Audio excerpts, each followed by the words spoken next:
Olá, meus alunos, tudo bem com vocês? Bom, essa videoaula aqui é uma videoaula de física, onde eu vou explicar para vocês o capítulo 4 da nossa apostila, que tem como título Pensamento Científico. Então vamos só relembrar um pouquinho do que a gente já estudou de física esse ano. Então nós começamos vendo que física é uma das ciências da natureza, né? Uma matéria que faz parte das ciências da natureza. E a física, ela tem como objetivo estudar os fenômenos naturais e como esses fenômenos eles podem ser aplicados no nosso dia a dia, melhorando a nossa qualidade de vida e tudo mais. E aí, esse ano nós falamos bastante até agora, né, nessas semanas de aula, sobre o trabalho do cientista, né? O trabalho não só de um físico, mas de qualquer outro cientista, de qualquer outra área aí da ciência. E aí nós vimos vários aspectos relacionados ao trabalho de um cientista, e aí nós falamos sobre o espírito científico, né? Que é a capacidade que o cientista tem de observação, de verificar, observar o que a natureza tem, e essa curiosidade aguçada do cientista faz com que ele seja um observador. E a partir dessa observação, ele pode reproduzir aquilo que a natureza nos mostra no nosso dia a dia, para desenvolver produtos. E a gente viu até que tem uma área chamada biomimética, né, que é uma área onde algum produto, alguma tecnologia é desenvolvida a partir de algum exemplo da natureza. Depois nós vimos também que os cientistas eles necessitam de ferramentas adequadas para trabalhar, então de acordo com cada pesquisa você vai ter lá as ferramentas necessárias e sem essas ferramentas o trabalho do cientista ele é inviável. Nós vimos também que um cientista ele apresenta múltiplas inteligências, na verdade não só os cientistas, um cientista, mas todos nós temos as múltiplas inteligências. São inteligências para áreas diferentes, pode ser para a área musical, cinestológica, para a área interpessoal, intrapessoal, espacial, da natureza. Então todos nós temos algum grau dessas múltiplas inteligências e é isso que nos diferencia e que nos deixa aptos, né, para alguma área aí no futuro que a gente vai seguir.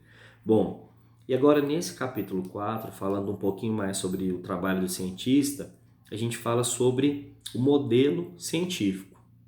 Então, o modelo científico é uma representação de um sistema, porque nem sempre o cientista ele tem em mãos aquele objeto de estudo.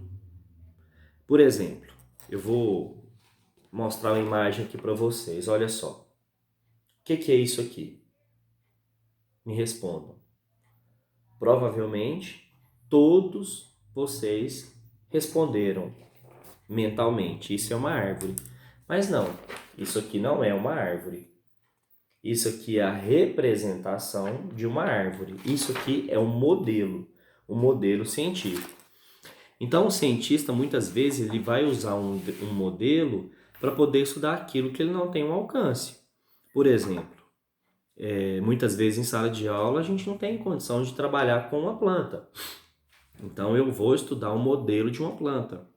Um físico, por exemplo, ele não tem condição de estudar, sei lá, um buraco negro. Então ele tem que estudar um modelo que representa aquele buraco negro. Ele tem que criar um modelo em laboratório. O modelo do Big Bang, porque é impossível você estudar o Big Bang, né? Porque ele ocorreu há bilhões de anos atrás.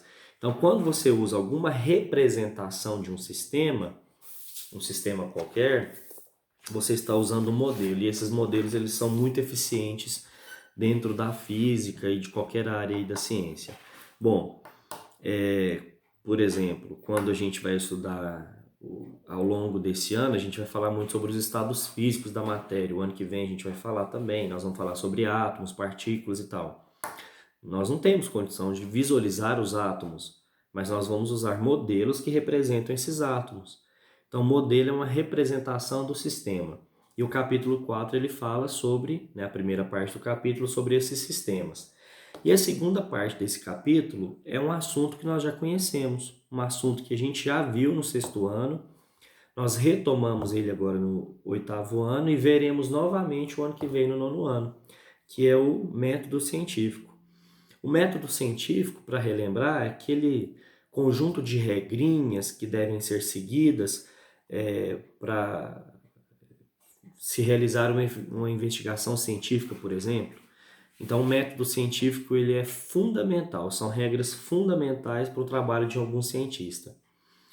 Então, quais são essas regras, né? As etapas do método científico? Bom, a primeira delas é a observação.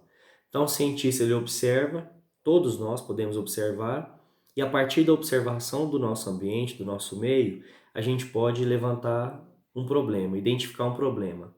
Por que será que isso é assim? Por que será que isso funciona desse jeito? Por que será que eu sinto isso quando eu vejo tal coisa? Por que será que a minha boca saliva quando eu vejo um alimento, eu sinto o cheiro de um alimento? Então, nós fizemos observações e identificamos um problema.